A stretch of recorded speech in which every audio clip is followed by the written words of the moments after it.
Existe Estado democrático de direito quando um cidadão precisa ter medo de expressar aquilo que pensa. Essa é uma pergunta que deveria incomodar todos nós, independentemente de partido, ideologia ou preferência política.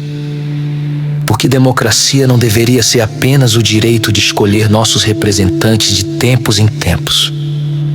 Democracia também deveria significar liberdade para falar, discordar, criticar, protestar e defender ideias diferentes das de quem está no poder.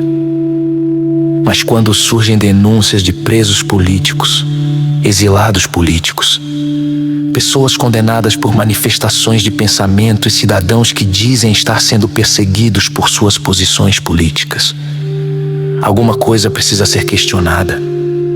E não se trata de defender este ou aquele político, trata-se de defender um princípio muito maior: a liberdade. Se um ex-presidente é preso, é preciso que a sociedade tenha plena confiança de que houve um processo justo, provas consistentes, direito de defesa e julgamento imparcial. Afinal, prisão não pode ser instrumento de vingança política. Justiça não pode nascer do desejo de calar adversários.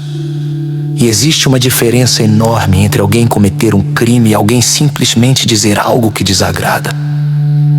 Se houve corrupção, desvio de dinheiro público, qualquer outro crime, que sejam apresentadas as provas e que a justiça faça seu trabalho. Mas se a punição acontece apenas porque alguém falou, criticou ou defendeu determinada posição política, então a pergunta fica ainda mais grave: quem está protegendo a liberdade de expressão? Também precisamos falar sobre aqueles que exercem o poder sem terem recebido um único voto. Juízes são fundamentais para a democracia, devem ser respeitados e ter independência para aplicar a lei. Mas independência não significa poder absoluto. Numa democracia, ninguém deveria estar acima da Constituição, nem mesmo quem tem a missão de interpretá-la. As leis devem ser feitas dentro das regras estabelecidas pela própria Constituição e pelos representantes eleitos pelo povo. Quando a interpretação da lei passa a parecer criação de uma nova lei, surge uma preocupação que não pode ser ignorada. E a outra questão ainda mais delicada: o direito de defesa. Imagine um advogado entrando em uma batalha sem conhecer completamente o campo de combate. Como poderá defender seu cliente se não tiver acesso integral às informações necessárias do processo? O advogado não está ali para defender o crime. Está ali para defender o direito de defesa. E esse direito não pertence somente ao inocente, pertence a todos.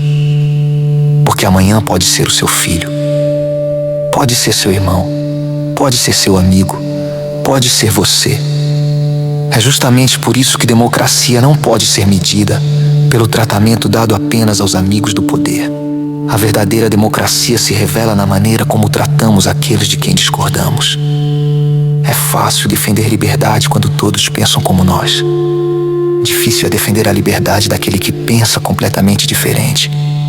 Talvez seja esse o verdadeiro teste de uma democracia. Não devemos desejar que ninguém seja preso injustamente. Não devemos desejar que ninguém seja perseguido por suas opiniões. Não devemos desejar que ninguém seja impedido de se defender. Porque quando aceitamos que a liberdade do outro seja destruída simplesmente porque não gostamos dele, estamos ajudando a construir a própria prisão que poderá nos alcançar amanhã.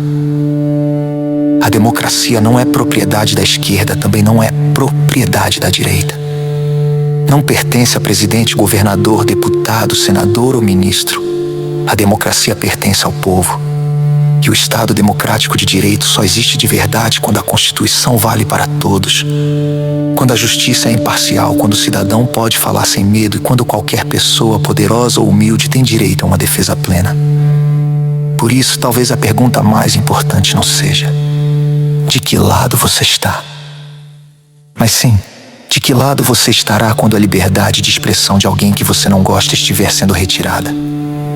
Porque a liberdade que defendemos somente para os nossos amigos não é liberdade, é privilégio.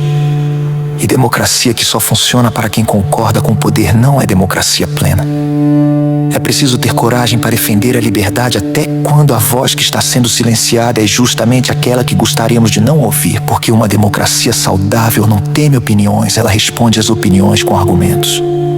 E quando a única resposta para uma palavra é o silêncio imposto, talvez seja a hora de todos nós pararmos e perguntarmos: que tipo de democracia estamos deixando para as próximas gerações?